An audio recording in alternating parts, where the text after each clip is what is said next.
If a little green is good, more is even better. Now, back to Green is Good with John Shigarian and Mike Brady. Welcome back to Green is Good, and we're so honored today to have right here in the Central Valley Dr. Shawn Kantor, who's on the line with us. Dr. Kantor is the professor of economics at the University of California, Merced, where he holds the County Bank Endowed Chair in Economics. He's also a founding faculty member of the University of California, Merced. He's an author, well-published author, writes a lot of articles. Welcome to Green is Good, Dr. Shawn Kantor. Thanks, John. It's great to be with you. You are doing so many important things, and I've read your articles, of course, your local articles and your nationally published articles, and recently, you've come out with, a study about San Joaquin's potential for 100,000 local clean jobs, and in the wake of that, last week the voters settled on the political debate over Proposition 23 at the polls, and what was missed in that debate, and where are we going from here? Right. That Proposition 23 seemed to focus on jobs, and that's clearly an important benchmark to talk about when we're thinking about environmental issues. But I think it's important to think about other economic considerations that weren't necessarily talked about. One of the popular views, even among economists, is that environmental protection and economic growth are inversely correlated. So, in other words, the only way you're going to get environmental protection is at the cost of economic growth. But probably about 15, 20 years ago, Michael Porter, well-renowned business professor at Harvard, actually challenged this view and said that environmental standards, if they're properly designed, could actually trigger innovation and enhance competitiveness. And, this really comes down to be an empirical question that research has to settle. But, looking at, as I was doing this research, looking at various studies, I found very mixed results. It's not clear that this popular view that I just mentioned is fully supported. And you can just look here in Fresno, take your company, John, for example, Electronic Recyclers International. Just think about how we used to dump e-waste into landfills and not really worry about it, but as stricter disposal laws came about, right, that actually created this business opportunity that you're taking advantage of. That's right. That's just a very simple example how regulation can lead to innovation, business innovation. You're absolutely right. So, your study that you've recently completed, which is a wonderful read for those of our listeners that would like to see Shawn's study, please, there's a couple ways to access it, but one of the great ways is www.california-greenbusinessalliance.com. Talk a little bit about your recently completed study and the role of clean energy technology here in the Central Valley, and why is this so important for our region as an emerging opportunity? Right. The first thing that I'd want to point out, most people who live in the San Joaquin Valley, they already know this, but if anybody's listening beyond the Central Valley, it's important to emphasize that this is a relatively poor region, not just compared to the rest of the state, but just in absolute terms countrywide. So our working population tends to be skewed toward lower-paying industries, and even within relatively higher-paid industries like business services or information technology, our residents tend to earn less than their counterparts in the rest of the state. We have persistent and perennial unemployment problems, some of the worst in the country.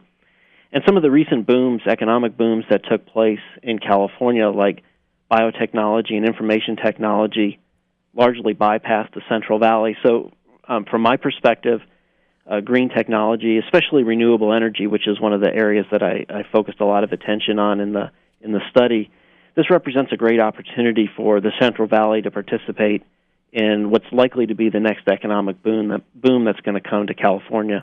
Right. We agree with you, by the way, and that's why we're thrilled to have you on today. This is a very, very important message, not only for California and the Central Valley, but even beyond, because we do have listeners nationally, and we have listeners internationally. Mm-hmm. So hearing this emerging opportunity is really critical. Talk more about your study and what job creating potential it is from clean energy and other opportunities also for green jobs overall. Right.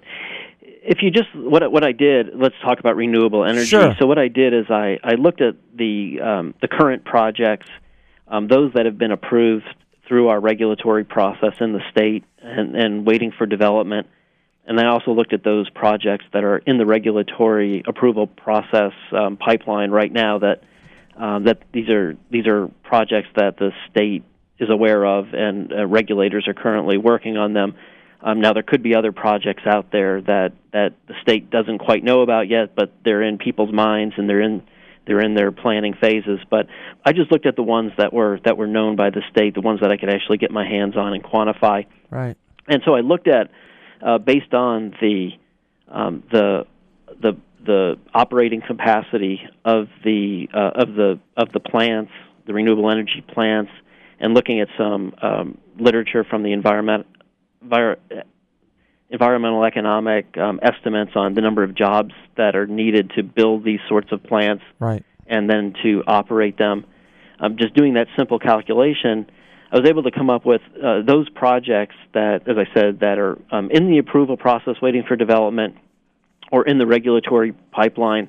If all of them came to fruition today, that would generate somewhere on the order of 68 to 79,000 construction jobs to build all of them. And then in steady state, to operate them, we're talking about somewhere on the order of 765 to 3,700 jobs. Wow. To maintain those plants. Wow, that is amazing. Yes, I was actually surprised by how high the number is. So the Central Valley currently we produce about 6.5% of the renewable energy in the state. Right. And if all of these projects statewide that I'm talking about were to come to fruition, the Central Valley would produce 10% of the renewable energy in the state. So disproportionately, we're doing pretty well. And I was actually surprised at how big the numbers were. How about, beyond, what visibility do you have into what types of renewable energy? First of all, are we talking about just solar? Or are we talking about hydrogen, wind, biomass, and others? And then beyond that, you mentioned ERI, and thank you for mentioning that. But you're right, that is an innovative business opportunity that was created out of legislation, which was created out of a tremendous need, born out of the technological revolution. What other visibility, Shawn, do you have on other industries that can be born out of need in the green sector coming on? Right. Just to get at your first question, yeah, the sort of projects that we're looking at in the Central Valley, about half of them are solar, and then the other aspects would be probably equally wind and biomass, and then we have a small hydrogen plant that is that's slated to be developed in the southern San Joaquin Valley area. Now, in terms of other kinds of industries that are getting a lot of attention in the Central Valley, something that I mentioned in my report is high-speed rail. Right. So this seems to be getting a lot of focus from the federal government. As I mentioned before, this area is hurting economically, and so the federal government seems to be focusing some attention and some money on getting the high-speed rail developed, to the extent that Californians want that, which we voted in 2008 that we did. We approved a bond measure to get the program off the ground. So if we just think about developing, planning, designing, constructing the high-speed rail, the California High-Speed Rail Authority estimates that they're going to create on the order of 160,000 jobs in California to produce the whole system. Wow. And then just based on population estimates, we have in the Central Valley, we have 15% of the state's population. So just using this kind of lower bound estimate, that would generate approximately 24,000 jobs in the Central Valley to construct high-speed rail in the valley.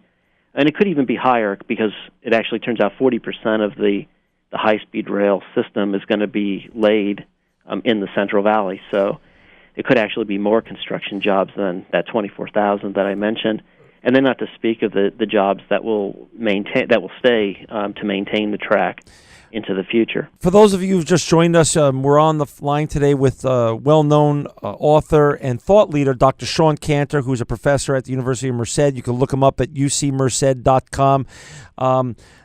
Shawn, let's talk about numbers, though. It's what's fascinating what you just said about how many jobs this really can create in your study. You talked about 103,000 approximately, give or take, new potential green jobs.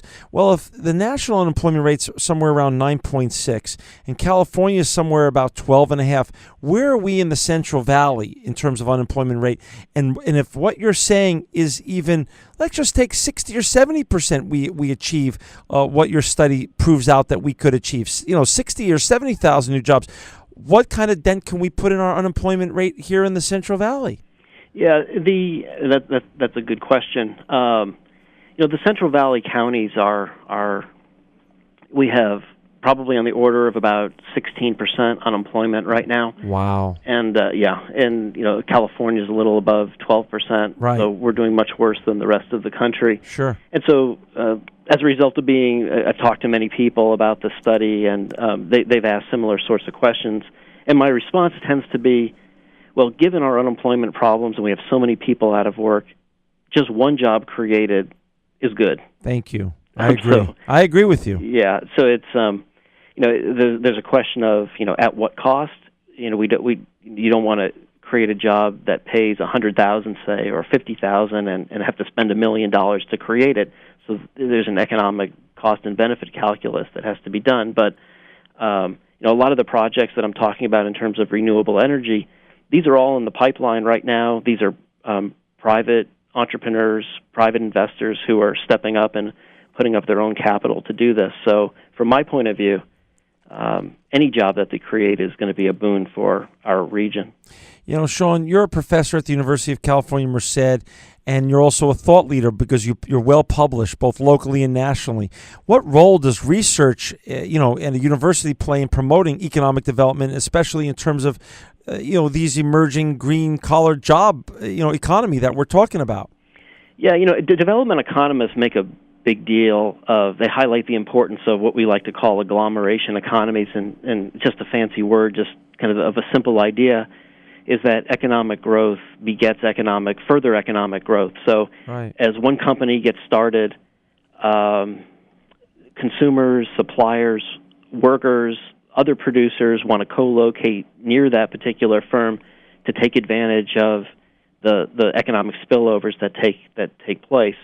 And so recent research in economics, I've done some of this research myself, has looked at the role of research universities in stimulating economic growth and contributing to these agglomeration economies.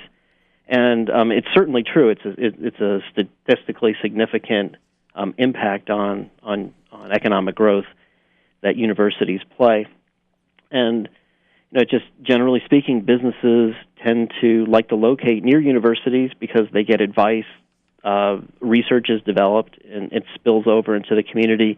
They can have close working relationships with faculty and students and postdocs. And as I mentioned, you have undergraduates and graduate students who are being produced, and that provides a ready supply of workers for these firms that are nearby.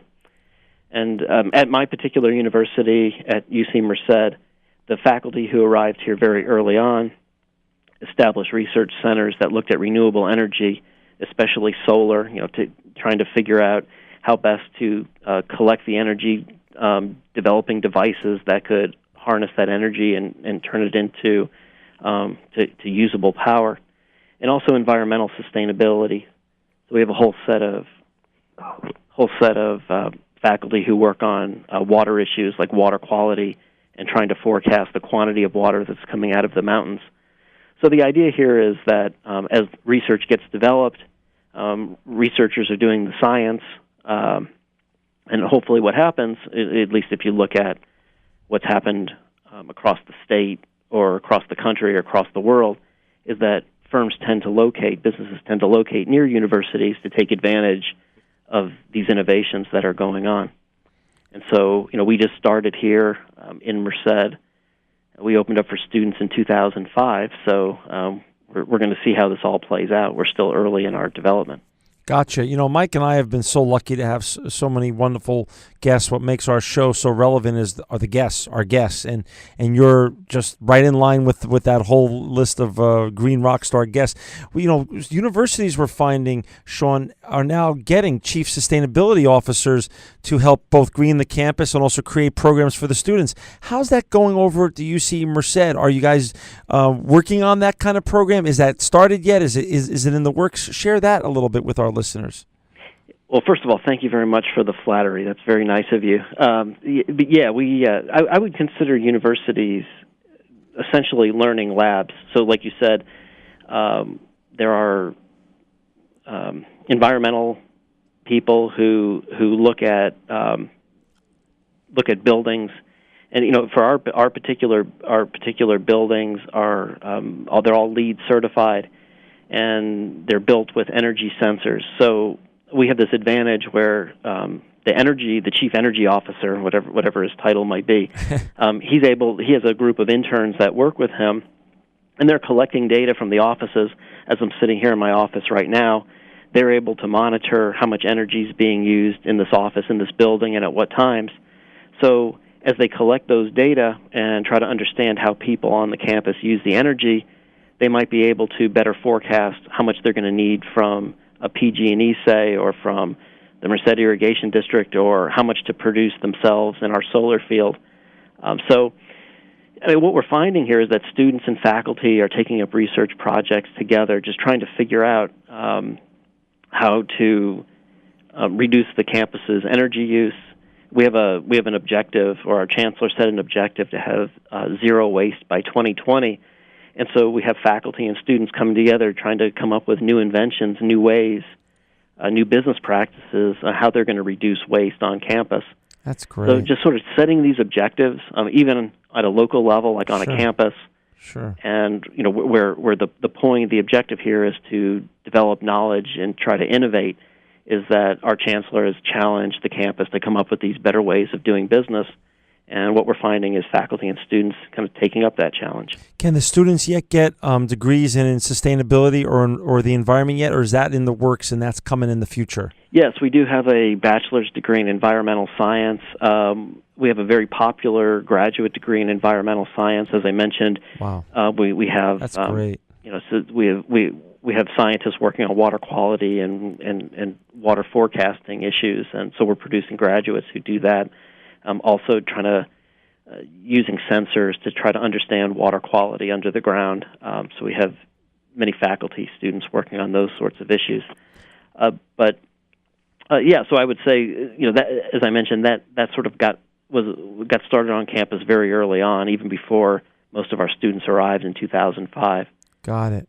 Hey, Shawn, I forgot to ask you earlier on this discussion, if your study proves out, what are the hurdles or the obstacles that needs to be gotten over before it does prove out? And what timeline are we talking about for us gaining these 100,000 green-collar jobs in the green energy segment here in the Central Valley? Yeah, that's a good question. Let me start off by talking about some of these risks. So I've highlighted some of the benefits, and I've sort of made this assumption that economists that we like to do, is just assume the world is some particular way, and right. I'm just going to go about my analysis. But the world is not like that. It's a dynamic world. So I think one of the biggest hurdles that we probably face is the regulatory risk. So is just talking to as I mentioned, these entrepreneurs who are putting up their private capital to build these renewable energy projects. One thing that they talk about is the regulatory process, and it's certainly no trivial task going through multiple layers of local, state, and federal government regulatory approval. So it's not clear how that can be made. And one thing I'm also discovering is this is all new for a lot of these regulators. So they're kind of just getting right. They're getting all these projects thrown at them, and they're trying to keep up. So it's not as if they're being lazy about it, or they're trying to impede progress. They're just going through due diligence, and it just takes a lot of time. And so I think that's one of the issues that that developers of renewable energy face going forward is how can we get that regulatory process as efficient as possible so these projects can be brought to fruition. Right. Another obstacle, to the extent that it is an obstacle, is capital. So these projects aren't inexpensive. They're very large capital outlays that are needed. But one of the positive aspects is that venture capital is moving very significantly toward renewable energy, and especially in California. California is a very large beneficiary of all this new venture capital that's pouring in to these green energy sectors. I think if you think about high-speed rail, that's a highly politicized issue, and the voters have to approve this sort of thing, as we did in 2008. There might be future votes of the electorate going forward. So there's always a political risk that's going to be hanging out there as to whether these projects are actually going to be ultimately realized. Gotcha. And how many years, over the course of how many years, would, if your thought process and analysis is correct, how many years would it take to gain these jobs? Yeah, it's hard to put a precise timeline because of these various risks. I would say a lot of the projects that I was able to identify from the state websites, we're talking about 5 years out. So if everything goes as planned and everything falls into alignment perfectly, these projects could be up and going within the next 5 years, maybe 10 years. It's not. So I've been hedging a bit on the precise timeline because of lots of these issues, like regulatory issues, capital issues, political issues, they create lots of uncertainty. So it's hard to put a pinpoint timeline on it. Shawn, we're down to the last 2 minutes or so, and since you are a professor of economics and you already have a huge knowledge base of the green movement and green energy, I'd like you to share with our listeners, and so many of them are young and in high school and in college, and we get downloads, after the show airs on Clear Channel, we get downloads on the iTunes network from around the world. So share with our young listeners how the revolution is going to evolve and where they can step in, where their opportunities are to get involved with becoming part of the solution as they matriculate from high school to college and college into their careers. Right. I think it's one thing I was shocked by as I got into this research is that I think this is, as I mentioned before, this is the next economic boom that's going to take place in California. I think it's leading in California. It's going to take place across the world as well. If you think about, say, solar energy, China is a huge leader in this particular area, and they really understand why, because they're an economically developing country. They're going to have huge energy needs, and they realize that if they have to rely on the international oil market, it's going to be hugely costly to achieve their economic development. So I think economic competition going forward internationally is going to create tremendous opportunities in renewable energy itself, and even companies like yours. I think as people start trying to think about ways to use resources more efficiently, trying to cut costs, taking materials that already are in existence and how they can be recycled. This is just, I think we're really at the beginning stages of this, of what you termed a green revolution, and I agree with you. Well, we're so thankful that you came on our show today and shared with us some of your thoughts and your study and all the great work you're doing, Shawn, and you're always welcome back here. For those who want to read more about Shawn's study and what he's doing as a professor at UC Merced, please go to www.ca.greenbusinessalliance.com.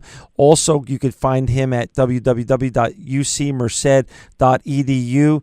Dr. Shawn Kantor, you are a professor. You're also an inspirational eco-thought leader and truly living proof that green is good. Well, thank you very much, John. It's been a joy being with you. This program will be available for downloading in a couple of days from our station's website, keyword podcast. Thanks for listening, and join us again next week at the same time for another edition of Green is Good.